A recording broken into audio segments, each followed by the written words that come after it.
This room used to be my garage, my nice big two-car garage. My wife absconded with it and wanted to convert it over to a studio, a dance studio, so that's what it is now. But this thing was designed to be a garage. As a matter of fact, we left the garage wall, the garage door in place and built a wall behind it so everything looks natural on the outside. But right on the outside of the wall here, there's a motion detector light. And it was been about 13 years ago, it quit working. And there's no power going to it. And which means there was a disconnect somewhere.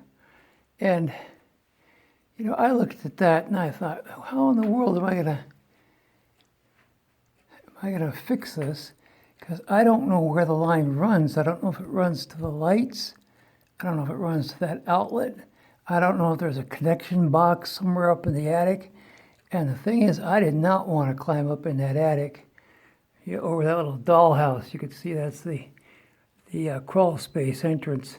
That's all blown insulation with very toxic stuff, and you'd have to crawl in there, and then when you're done, you'd have to smooth it all out and get yourself out of there. So I just thought, I kept putting it off, thinking, there's no way, I don't need a motion detector light that bad. So I kept putting it off, and then after doing the Dowsing research video, I remembered that the marker fields run up and down. So I thought, well, wait a minute. Perhaps I can use my pendulum and track the marker field and see if I can follow from below where the copper line is. Just like people do it from above, I've done it from above, I can do it from below. So I went for copper reading, and sure enough, I got the copper line there. And the marker, I followed it, and it went right to the outlet.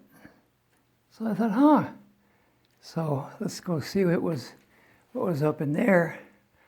And I took everything apart, and they have wire connectors, and the ground wire, there's a whole bunch of wires that go together in a cap that screws them all tight together.